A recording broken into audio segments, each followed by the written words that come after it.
चला के दिखाएगा। नमस्कार, मैं हूं मदन सिंह और आप देख रहे हैं न्यूज बाइस्कोप। इस वक्त हम मौजूद हैं राजभवन के समीप और यहां पर रांची की मेयर आशा लकड़ा धरना पर बैठी हैं। एक दिवसीय धरना का आयोजन है। दरअसल सरकार के द्वारा वाटर टैक्स में वृद्धि की गई है। इसको लेकर के इस वाटर टैक्स वृद्धि के खिलाफ में बीजेपी के नेता और तमाम जो नगर निगम वार्ड पार्षद हैं, उप मेयर हैं, मेयर हैं और साथ में कई स्थानीय लोग भी मौजूद हैं। रांची के जो आम लोग हैं वो भी इसमें शामिल हुए हैं। कई संगठन के लोग भी शामिल हैं और हटिया विधायक नवीन जायसवाल भी मौजूद हैं। तो ये तस्वीर है रांची राजभवन के समीप की और यहाँ पर एक दिवसीय धरना दिया जा रहा है। आप देख सकते हैं काफ़ी तादाद में यहाँ पर लोग मौजूद हैं। तो सबसे पहले हम मेयर से ही जानते हैं कि आखिर क्यों धरना देना पड़ा है। एक दिवसीय जो धरना चल रहा है, आखिर सरकार तक क्या उनकी बातें नहीं पहुंच रही है, क्यों ये सड़क पर उन्हें बैठना पड़ा है और आगे भी आंदोलन करने के लिए मजबूर होना पड़ा है। भागने का काम करो और कोई अफसर। आशा जी बताइएगा क्यों सरकार के खिलाफ आप लोगों को आज बैठना पड़ा है राजभवन के सामने? देखिए, पूरे रांची शहर में ही नहीं, पूरे झारखंड में अगर देखा जाए तो जितना नगर निकाय है गैर कानूनी तरीके से पानी का बिल वृद्धि कर दिए हैं, पानी का टैक्स वृद्धि कर दिए हैं। इसको लेकर के कल हम लोग नगर निगम में धरना दिए थे। आज रांची की जनता के साथ, रांची की महिला समूह, रांची का मजदूर जन, रांची का पूजा समिति, रांची का ये लायंस क्लब, ऐसे तमाम अलग अलग संगठन ने हमको सपोर्ट किया। साथ में भारतीय जनता पार्टी के तमाम कार्यकर्ता ने हमें सपोर्ट किया कि जल कर के विरोध में सभी लोग आंदोलन करने के लिए आए हैं। हेमंत सोरेन सरकार को ये जल विरोधी जो कानून लाए हैं, जन विरोधी तुगलकी फरमान किए हैं, इनको रोकने के लिए हम सभी लोग आए हैं। क्योंकि ये जल कर का टैक्स उनको वापस लेना होगा। आपने जो भी लाए हैं गैर कानूनी तरीके से लाए। काउंसिल में जब इनको रोक दिया गया, उनको जबरदस्ती अपना एजेंट को खारिज, अपना एजेंट की तरह अधिकारी को बैठाए हैं और इसको तुगलकी फरमान किए। मैं आपको बताना चाहती हूँ कि पूर्व में जो निर्धारित जल की दर था वो 6 रुपया प्रति किलो लीटर था।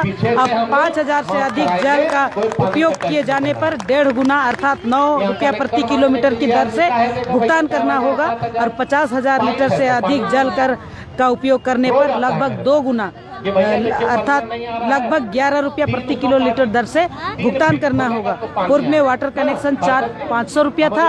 अब वाटर कनेक्शन चार्ज न्यूनतम दर 14 गुना और अधिकतम दर 84 गुना, यानी 7,000 से बढ़ा करके 42,000 रुपये तक भुगतान करना पड़ेगा। पहले गरीब जो लोग थे यानी बीपीएल परिवार को फ्री कनेक्शन था और फ्री में जल मिलता था।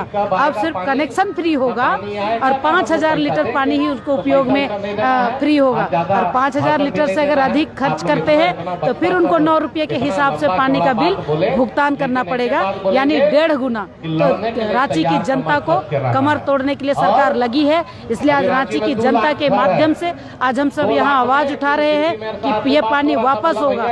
और मैं आपको बता दूं कि जिस तरह से आज हम यहाँ आंदोलन कर रहे हैं, कल बिरसा चौक में करेंगे, परसों छोड़ करके फिर हम लोग 20 तारीख को डोरंडा में, 21 तारीख को कोकर में और 22 तारीख को रातू रोड में, ऐसे करके अलग अलग जगह पर हमारा निर्धारित प्रस्तावित है। और उस कार्यक्रम के माध्यम से रांची की जनता को जगाएंगे, रांची की जनता के जन जन तक पहुंचाएंगे कि राज्य सरकार का तुगलकी फरमान ऐसा है, जब तक ये सरकार इस फरमान को वापस नहीं ले जाएगी तब तक रांची की जनता आंदोलन करेगी। लेकिन एक महत्वपूर्ण सवाल ये है कि सरकार और नगर निगम के बीच टकराहट क्यों हो रही है? हर विषय को लेकर के सड़क पर आना पड़ता है आंदोलन। मैं आपको बता दूं, मुख्यमंत्री स्वयं नगर निगम नगर विकास मंत्री है, वो नहीं चाहते हैं क्योंकि उनको मालूम है कि जितने भी नगर निकाय सब भारतीय जनता पार्टी के साथ है। भारतीय जनता पार्टी चुना के भेजी, वो चाहती है कि एन प्रकारेण यहाँ की जनता को परास्त करने के लिए मेयर, डिप्टी मेयर और जनप्रतिनिधियों को बरगलाने के लिए सब कर रहे हैं ताकि आगे आने वाला समय अपनी सरकार स्थापित कर ले। लेकिन लेकिन मैं माननीय मुख्यमंत्री जी को ये आगाह कर देना चाहती हूँ कि आपकी मंशा गलत है, आपको कभी सक्सेस नहीं मिलेगा और सरकार शहर में आपका कभी नहीं बनेगा, बनेगी तो भारतीय जनता पार्टी की ही सरकार बनेगी। राज्यपाल से आप लोग मांग करेंगे कि इस मामले को लेकर हस्तक्षेप करें? राज्यपाल से हमारी बातचीत हुई है। राज्यपाल आज उनको हम ज्ञापन सौंप रहे हैं, 3:30 बजे का समय वहाँ मिला हुआ। राष्ट्रपति के पास भी नगर निगम और जो नगर परिषद है उनके शक्तियों को लेकर के राज्यपाल ने पहले ही शिकायत दर्ज करा दिया है, तो क्या लगता है कि सरकार जो है वो लोकतांत्रिक व्यवस्था से ऊपर उठ चुकी है? राज्यपाल बहुत अच्छे हैं और राज्यपाल के माध्यम से ही हो जाएगा राष्ट्रपति तक, और झारखंड का एक बात को राज्यपाल बताते हैं कि किस तरह से कैसे हो सकता है। हमारा प्रतिनिधित्व कर रहे हैं, राष्ट्रपति का प्रतिनिधित्व करते हैं, राज्य का प्रतिनिधित्व करते हैं, ऐसे राज्य का हम लोग का प्रथम नागरिक राज्यपाल को ये ज्ञापन जाना ही बहुत बड़ी बात है। चुने हुए प्रतिनिधि को अंकुश लगाना चाहती है क्या सरकार? देखिए, इन्होंने तो जो शक्ति है उन्हीं को हटाने का काम किया। इसको लेकर के सुप्रीम हाई कोर्ट में भी हम लोग ने किसी ने PIL भी किया है और हम लोग ने भी पूरे झारखंड के जनप्रतिनिधि हैं, अध्यक्ष है, सभी लोग ने PIL वहाँ कोर्ट में केस किए हैं। तो बिल्कुल आप ये तस्वीर देख रहे हैं कि यहाँ पर कितनी तादाद में लोग इकट्ठा हैं। भारतीय जनता पार्टी के कार्यकर्ता भी हैं, नेता भी हैं, और लोगों से भी हम जानने की कोशिश करेंगे कि क्या लगता है सरकार जनप्रतिनिधियों को परेशान करने की कोशिश कर रही है? ये जनप्रतिनिधियों को परेशान करने वाली बात नहीं है, सीधे जनता परेशान होगी, और जब जनता परेशान होगी तो जनप्रतिनिधि भी परेशान होंगे। ये तो जनविरोधी नीति है, ये इस नीति को तत्काल सरकार को वापस लेनी चाहिए। ठीक है, क्या क्यों बैठना पड़ा राजभवन के समय? ठीक है सर। और जो नेता हैं उनसे हम बातचीत करेंगे। क्यों बैठना पड़ा नवीन जी यहाँ आज राजभवन के सामने? क्यों रांची की जनता को परेशान की जा रही सरकार? रांची की जनता पस्त हो गई है, सरकार मस्त हो गई है। कैसे शहर के लोगों का शोषण करे, कैसे प्रताड़ित करे, कांग्रेस और JMM की सरकार ने ये तय कर लिया है। चाहे वो बिजली कर के मामले में हो, चाहे वो जल कर के मामले हो, 500 रुपया से 7,000 का कनेक्शन का मामला हो, चाहे मोटरसाइकिल से कैसे वसूला जाए, जैसे काहे बिना नक्शा का जिसका घर पास है उससे नोटिस करके कैसे पैसा लिया जाए, कैसे कचरा फेंका है उससे 25,000 कैसे लिया जाए, कैसे लॉज चला रहा है उसको कैसे प्रताड़ित किया जाए। तो भारतीय जनता पार्टी 2 साल से ये देखते देखते त्रस्त हो गई और आज लाचारी और मजबूरी में महामहिम के पास हम लोग गुहार लगाने आए हैं। और सरकार अभी चेते और नहीं चेतेगी तो संघर्ष के लिए भारतीय जनता पार्टी के कार्यकर्ता आगे बढ़ेंगे।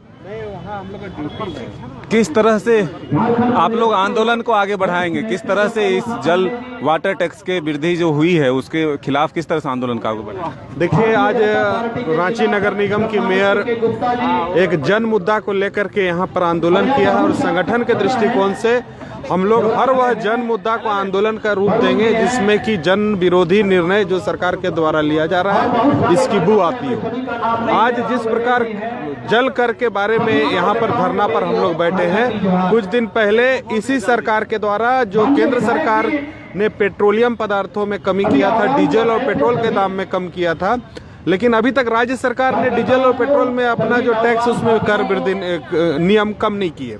तो जो कर को कम करने से जो जनता का जो मूल्य, जो डीजल और पेट्रोल का लागत मूल्य वो कम होता, उस दिशा में भी हेमंत सरकार कोई पहल नहीं कर रही है। हम लोग आने वाले दिनों में इस विषय को लेकर भी आंदोलन करने वाले हैं। हर वह मुद्दा को लेकर हम लोग सड़क पर उतरने वाले हैं जिससे जनता का सीधा सरोकार हो। पानी के बहाने जो लूट मची है, होल्डिंग टैक्स के बहाने जो नगर निगम के द्वारा लूट मचने वाली है, और जो यहाँ के जो बैंक्वेट्स हॉल हैं या हॉस्टल्स हैं उस पर जो अप्रत्यक्ष ढंग से लूटने की तैयारी चल रही है, ये कहीं न कहीं इस सरकार की भ्रष्टाचार की पोल खोलने वाली है। और हम भारतीय जनता पार्टी के कार्यकर्ता इसको सार्वजनिक रूप से लोगों तक पहुंचाएंगे कि किस प्रकार पिछला दरवाजा से सरकार कमाने का एक रास्ता तैयार किया है। तो बिल्कुल ये तस्वीर आप देख रहे हैं राजभवन के समीप का है और यहाँ पर मेयर आशा लकड़ा के नेतृत्व में बीजेपी के कार्यकर्ता और कुछ स्थानीय लोग भी इकट्ठा हुए हैं और सरकार के द्वारा जो वाटर टैक्स वृद्धि की गई है इसको वापस लेने के लिए मांग किया जा रहा है। और अगर नहीं कम किया जाता है तो आंदोलन को आगे बढ़ाते हुए अगले कई दिनों तक वो रांची के विभिन्न इलाकों में इसी तरह का धरना प्रदर्शन विरोध करते रहेंगे। अपने सहयोगी संजय के साथ मदन सिंह, न्यूज 22 रांची।